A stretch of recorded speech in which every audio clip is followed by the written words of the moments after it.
10th class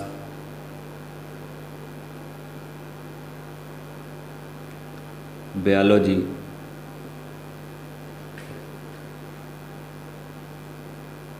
and chapter number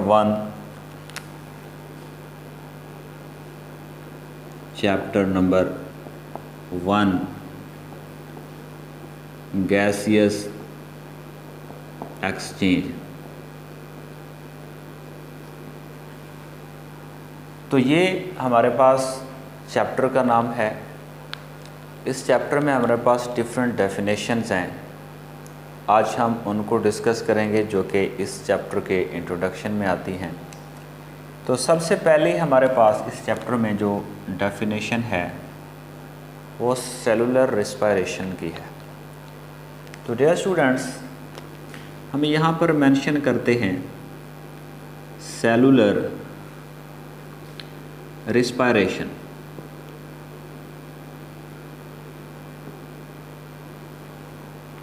तो हमने इसमें देखना है कि सेलुलर रेस्पिरेशन क्या है। तो डियर स्टूडेंट्स, ये सेलुलर रेस्पिरेशन एक प्रोसेस है और प्रोसेस किसी भी अमल को कहते हैं, किसी काम को कहते हैं। तो सेलुलर, हम इसको डिफाइन करते हुए हम कह सकते हैं कि cellular respiration is a process. अब इस प्रोसेस में क्या होता है, हमने इसको भी डिस्कस करना है। तो हम लिखते हैं cellular respiration is a process in which CH bonds mean carbon hydrogen bonds in the food, जो कि हमारी खुराक में होते हैं, are broken down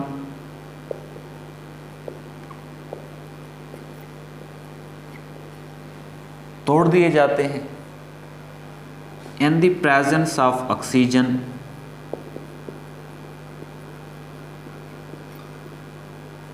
in the presence of oxygen to make energy in the form of ATP। तो dear students, cellular respiration हमारे पास एक ऐसा मेथड है जिसमें हमारी खुराक में मौजूद कार्बन हाइड्रोजन बॉन्ड्स, हमारे फूड में मौजूद कार्बन हाइड्रोजन बॉन्ड्स को तोड़ा जाता है और उन कार्बन हाइड्रोजन बॉन्ड्स के टूटने के नतीजे में हमारे पास एनर्जी बनती है जो कि एटीपी की फॉर्म में होती है। इस प्रोसेस को हम सेलुलर रेस्पिरेशन कहते हैं। तो डियर स्टूडेंट्स, अब नेक्स्ट भी हमारे पास एक डेफिनेशन है, वो है aerobic respiration. Aerobic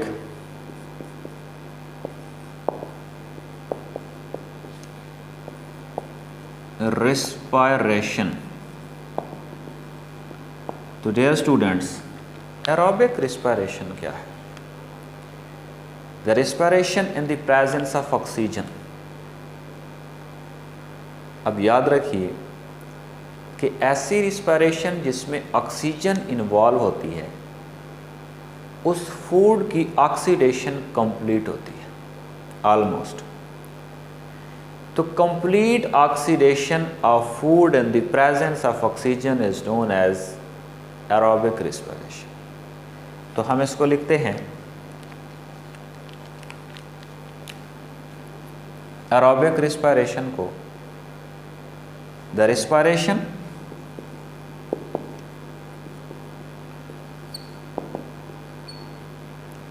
in which complete oxidation of food takes place in the presence of oxygen. Oxygen की मौजूदगी में फूड की कंप्लीट ऑक्सीडेशन हो जाना और उसके नतीजे में एनर्जी का बन जाना, इसे हम एरोबिक रिस्पिरेशन कहते हैं। तो डियर स्टूडेंट्स, हमने सेलुलर रिस्पिरेशन और एरोबिक रिस्पिरेशन को डिस्कस किया है।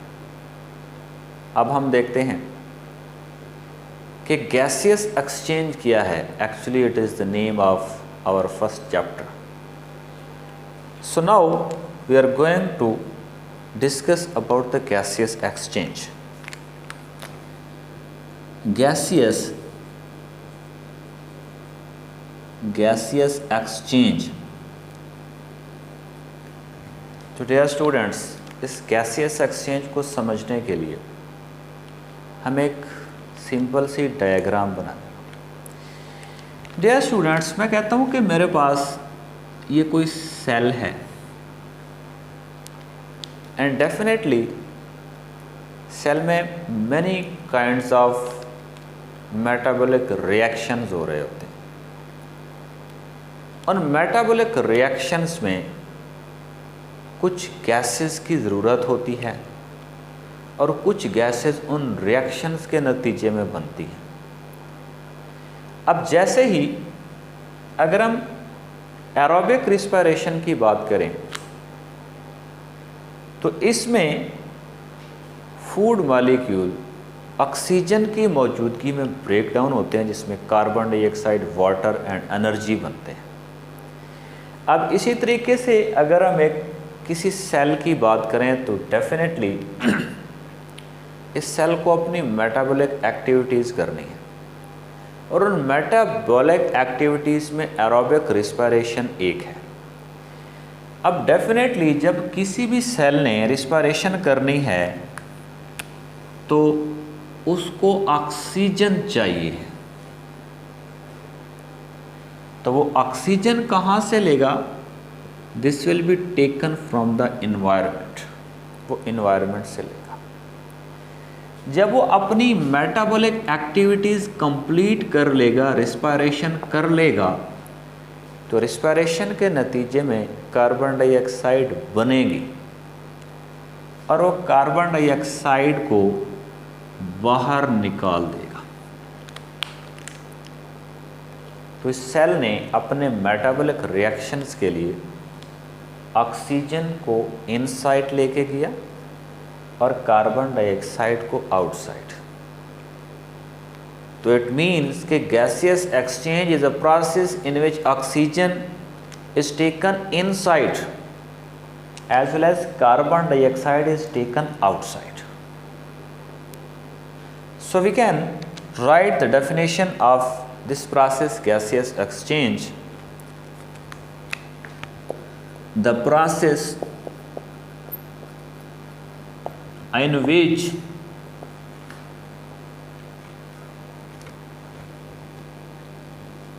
oxygen is taken inside and carbon dioxide is outside.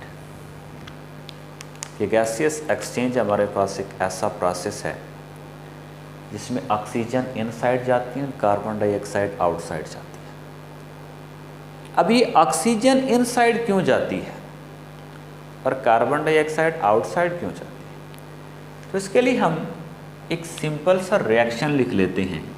For example हम कह देते हैं कि ये हमारे पास फूड है और इसकी कंप्लीट ऑक्सीडेशन होनी है, तो definitely complete oxidation process need the oxygen. अब जब ऑक्सीजन की मौजूदगी में इस फूड की ब्रेक डाउन होगी तो carbon dioxide, water plus energy बनेगी। तो ये वाला जो प्रोसेस है ये सेल के अंदर होता है और इस फूड की ब्रेक डाउन के लिए इसे ऑक्सीजन चाहिए जो कि आउटसाइड टू इनसाइड आती है। अब इसी सेल में ये कार्बन डाइऑक्साइड बन रही है so the carbon dioxide will leave. जब ये लीव करेगी तो definitely it will come from inside to outside. तो डियर स्टूडेंट्स, हमने गैसियस एक्सचेंज को डिस्कस कर लिया। अब हम देखते हैं कि हमारे पास गैसियस एक्सचेंज के बाद ब्रीदिंग भी एक प्रोसेस है, हम उसको एक्सप्लेन करते हैं। डियर स्टूडेंट्स, हम यहाँ पर मेंशन करते हैं ब्रीदिंग।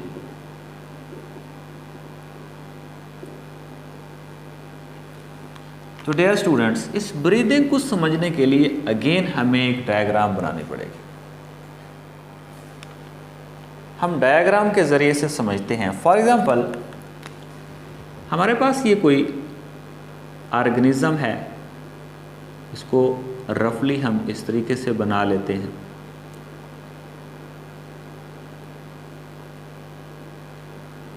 ये हमारे पास कोई ऑर्गेनिज्म है।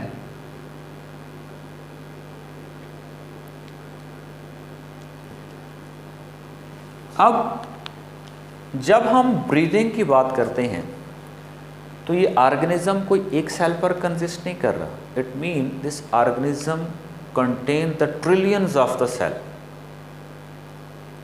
और हर सेल ने रिस्पायरेशन करनी है, और वो हर सेल डायरेक्टली इन्वायरमेंट से ऑक्सीजन नहीं ले सकता।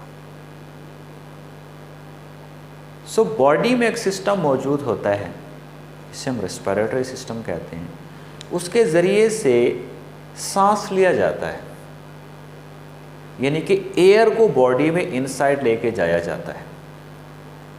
तो जब हम सांस लेते हैं तो सिर्फ ओनली ऑक्सीजन बॉडी में नहीं जाती, बहुत सारी गैसेस का मजमुआ हमारी बॉडी में दाखिल होता है, और combination of gases is known as air.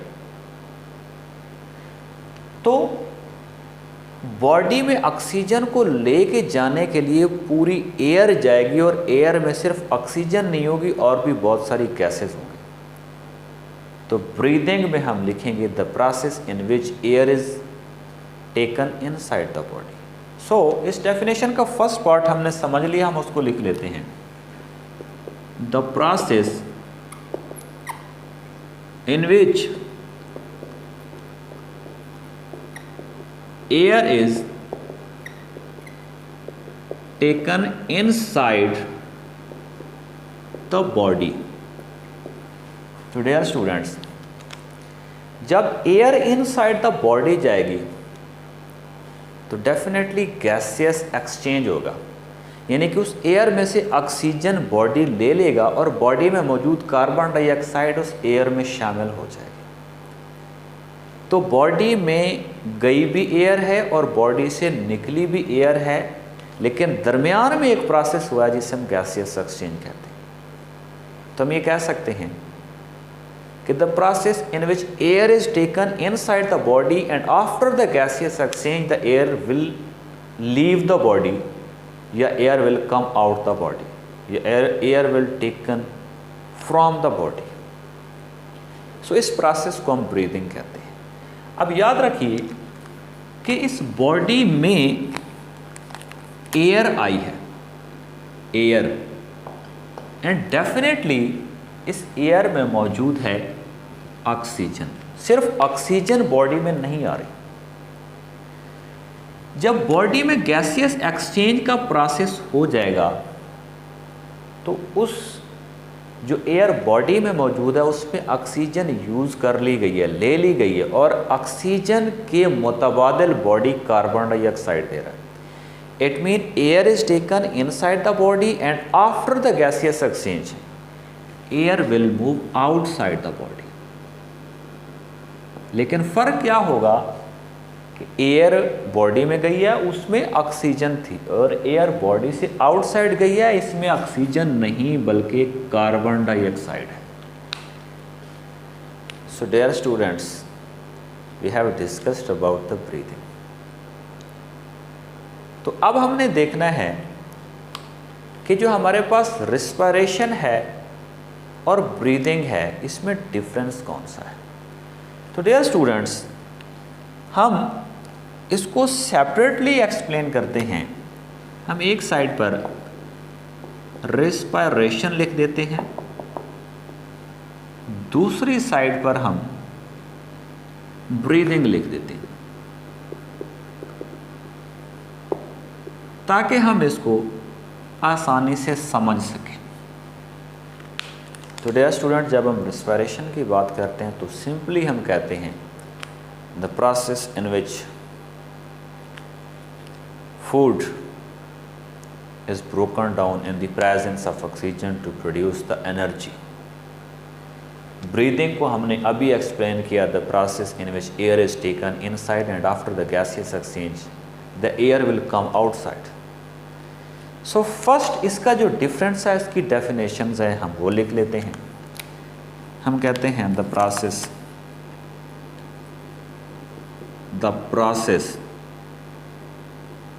in which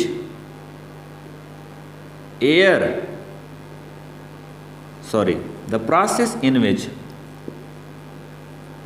food is broken down in the presence of oxygen to produce carbon dioxide, water and energy। इसी के साथ हम ब्रीदिंग को भी डिफाइन करते हैं। The process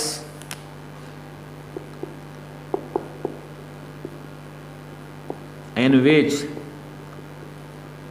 air is taken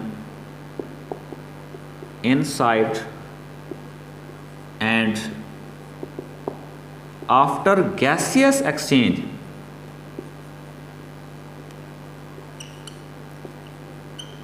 air is taken outside। So ये first difference. उसके बाद हम सेकंड डिफरेंस की बात करते हैं। सेकंड डिफरेंस कौन सा है? तो डियर स्टूडेंट्स, अगर हम रिस्पायरेशन की बात करें तो ये केमिकल रिएक्शन है, यानी कि बायोकेमिकल रिएक्शन है जो किसी सेल में हो रहा है। जबकि ब्रीदिंग एक ऐसा प्रोसेस है जो कि रिएक्शंस के लिए गैसेस का एक्सचेंज करवा रहा है, खुद नहीं कर रहा, करवा रहा है। सो इट मीन कि अगर हम ब्रीदिंग की बात करें तो then it is not a biochemical reaction, it is just physical और मैकेनिकल प्रोसेस। और अगर हम रिस्पायरेशन की बात करें तो it's mechanical as well as biochemical process. तो बायोकेमिकल कैसे है, यहाँ पर देखें, फूड, ऑक्सीजन की मौजूदगी में carbon dioxide, water and energy बन रहे हैं।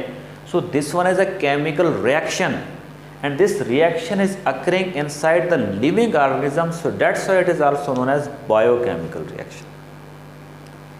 सो हम लिख सकते हैं कि respiration is a biochemical reaction. Respiration is biochemical reaction and ये बायोकेमिकल प्रोसेस भी हम लिख सकते हैं, biochemical process and mechanical. It mean respiration biochemical भी है और मैकेनिकल भी है। जबकि दूसरी तरफ अगर हम ब्रीदिंग की बात करें तो इट इज़ ओनली फिजिकल या मैकेनिकल है, it is only a physical और a mechanical process, not a biochemical process. So हम यहाँ पर लिखते हैं ब्रीदिंग इज जस्ट मैकेनिकल और physical process. So dear students, 10th class biology के फर्स्ट चैप्टर गैसियस एक्सचेंज का इंट्रोडक्शन हमने डिस्कस किया है और नेक्स्ट लेक्चर में हम gaseous exchange in plants discuss करें।